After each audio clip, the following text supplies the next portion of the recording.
Hi guys, so today I'm going to show you how I transformed this landscape image into this in Adobe Lightroom. So obviously major difference there. So we'll start off. What I'll do is obviously make sure you click on the develop, that's where you'll do your edits.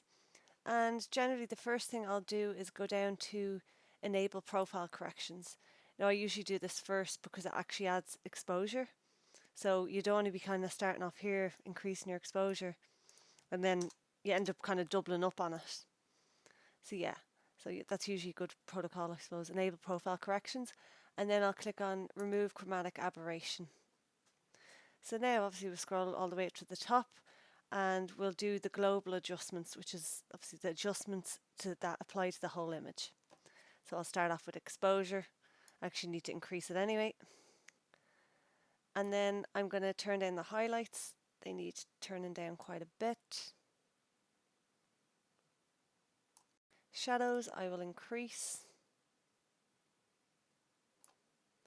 And the whites, generally with the whites what I do is I hold down the Alt key on the keyboard at the same time as clicking and dragging to the right till a little bit of white comes through. So say around there you can see that's the sun. And then I'll do the same for the blacks. I'll click on the Alt button on the keyboard that's beside the space bar at the same time as clicking, and I'll actually go to the left side instead. So I'll drag to the left until a small bit of black kind of goes through, say around there. And now what I'll do is I will increase the texture a little bit. I will dehaze. Yeah, say around there. I will increase the vibrance to about 20 odd. Let's say about 20. And now what I want to do is I'll actually go down to split toning. So with split toning, generally what I do with a lot of my landscape images is for the highlights, I'll have a warm colour applied. And for the shadows, I'll have a cooler colour applied. I think it just complements each other. It just goes really well. So obviously here, highlights, that's already on kind of a red hue, a warm colour. So I'll increase the saturation, say around there. And then for the shadows, I'll put this to the cooler colour, to the blue colour. And I'll increase the saturation, only a small bit for the cooling, I think. Say around there. So then what I'll do is I'll also go down to noise reduction and I'll put that to about 20. Now I don't need to do anything major here anyway because I shot the image at ISO 100, so the noise is actually, it's not bad. And then for transform, this fix the horizon line. To straighten it up, I'll click on auto. Generally the auto does a good enough job most of the time for my images, but if it does it wrong, you can actually tweak it manually with these levers here. But yeah, generally auto is good. I suppose it depends. So now what I'll do is I'm going to actually concentrate now on this area of the sky. One thing that bothers me is how dark this cloud is, and it's so light here. It doesn't blend well together.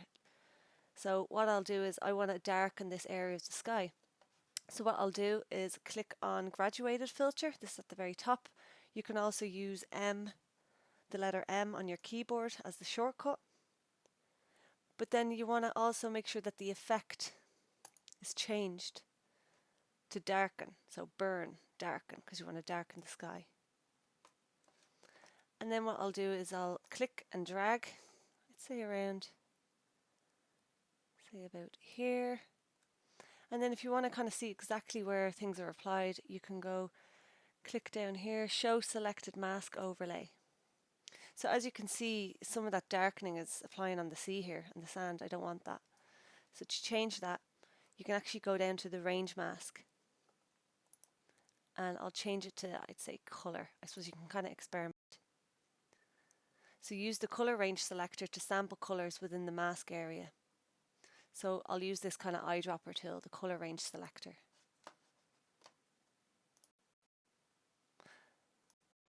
There, make sure you want to kind of do it so it doesn't, you don't want the selected. So that looks like Now, it's not 100% job. I can still see a bit of seeping here, but we can fix that after.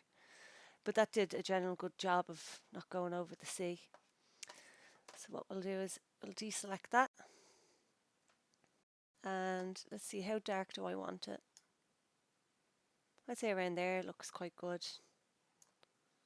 And then obviously to clear those areas up, like we'll go back to show mask. There's still a bit of slight darkening here from that graduated filter, and same with here at the clouds. So what I'll do is, if you want to manually erase it, click on brush here, go down to where it has erase, and then I'll actually, and as you can see it has like a minus in the middle of it, so that's obviously for erase. So I'm going to erase that,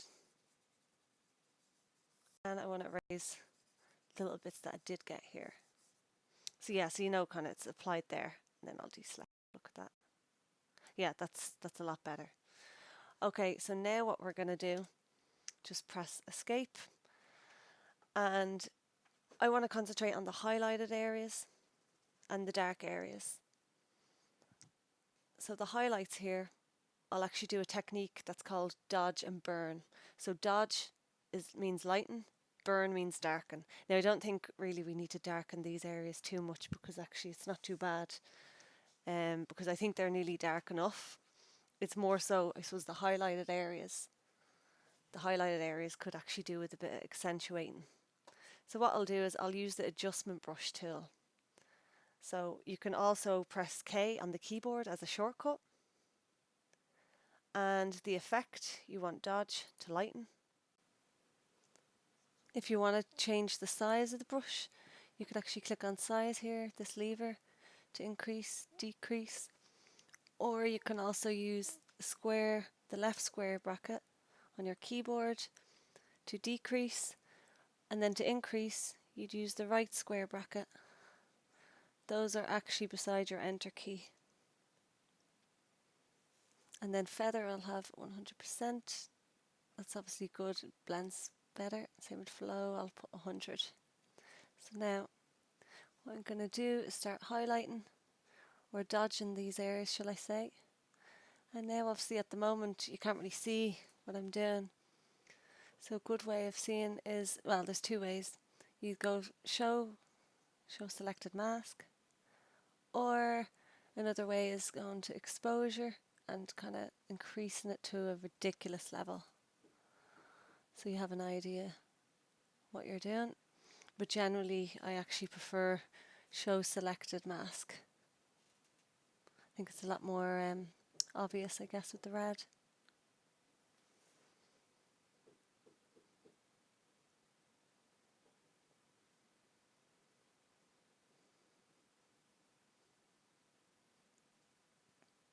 But yeah, no, this is a lot better with a Wacom tablet, because it's so detailed.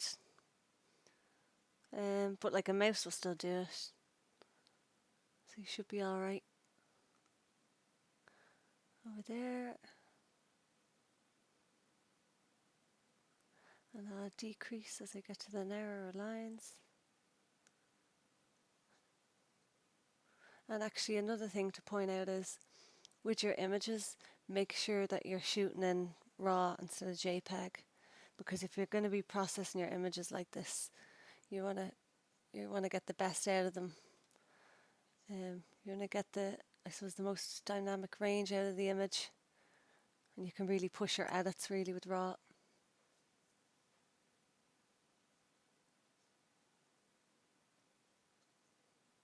Now obviously I'm not doing this completely perfect, it's just more so to give you an idea on how I edit the photo like this, and obviously keep the video down to a certain short enough.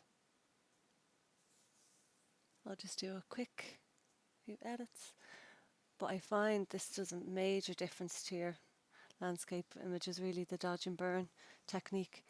I think it's actually the best technique out there, really, because you're nearly telling someone how to look at the picture, you know. Obviously how I took the image, you know, I seen those sand ripples and you kind of wanted to know how the eye was going to go, but I suppose at least you can kind of say, or with the dodge and burn, kind of exaggerate it. So you'd have them looking at the start of the sand ripples into the ocean, the chimneys, and then the sun. I think it's a really good way of accentuating it, doing dodge and burn. Also, if you made a mistake around here, you can go over here to erase. And obviously, yeah, erase, you see the minus on the thing, so erase there. And then if you want to go back to continue with your dodge, you'll press on the A brush to go back and then continue.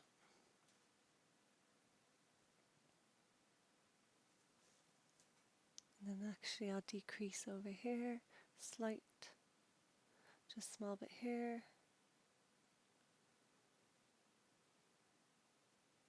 And here.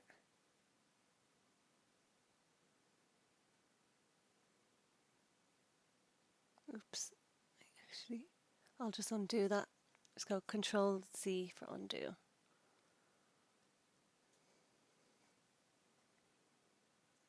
I'd say about that. So now I'll deselect mask overlay. Now that's obviously too much, but I'm not going to increase the highlights that much, so I'll just do a small bit, you know, I suppose eyeball it, as they say around there. That's good. Actually, I'm going to add a bit of temperature to it, just to kind of match up with the sun, give it a bit more warmth. I'll change the temp, I'll increase that. What works? I'd say around there. And now what we want to do is start dodging areas.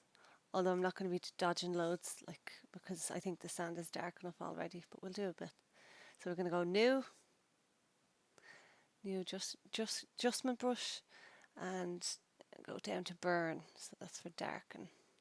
And it's kind of the same thing again. So right square bracket, increase brush size, geez I can't talk, and then a left bracket to decrease brush size.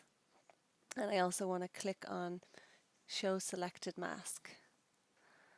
So we obviously can see what we're doing.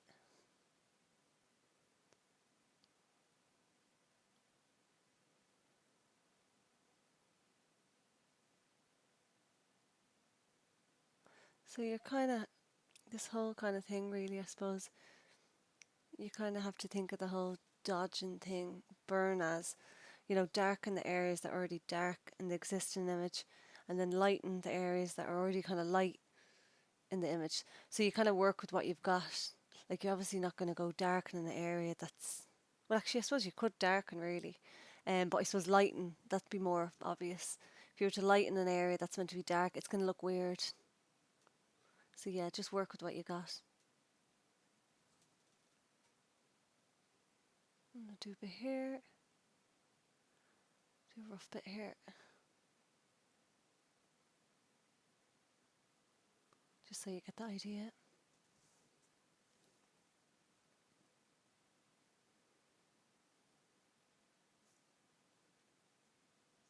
Yeah, I think those three would be enough. I don't think it really needs too much darkening. Now, I think I'm only going to do a small amount. Actually, only a tiny bit really. Yeah, I'd say around there. So now that we've done those adjustments, we'll just press escape on the keyboard. We're almost there really. I'm actually going to do a few more global adjustments. I'm just going to actually increase exposure there. Actually make sure I'm in the main global edits. Actually press escape again, sorry. Yeah, make sure you press escape. And then I'm at global adjustments now. So I'll just tweak slightly. Do I need it? Yeah, just a tiny bit. And then the temp actually I'll do. I suppose you can go really crazy on this. Sometimes you have to know when enough is enough, because I always find that my edits, I'll do the edits and then don't be so quick to obviously post on social media or your website. I think if you give it a day to kind of sit and then relook at it, because then sometimes it can be really completely different when you look at it a second time and you'll be thinking, oh, Jeannie, better tone that down. But yeah, no, I always sit on the edits. Actually, I'll do this one here, saturation.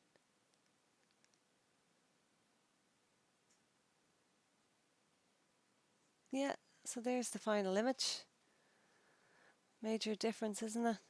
Look, I'll show you the before. I'll do the before and after. Give you more of an idea. Like, look, that's completely nuts. It just goes to show that the power of Lightroom. And I suppose I hope you've enjoyed the video and you've actually learned something new. You'll start doing the dodge and burn technique. Dodge and burn all the way. Also, actually, I want to say that I'm offering one-to-one Skype editing sessions on Photoshop and Lightroom. So if you want to know any more information on that, you can go on my website, which is www.shanafaganphotography.com. Thanks.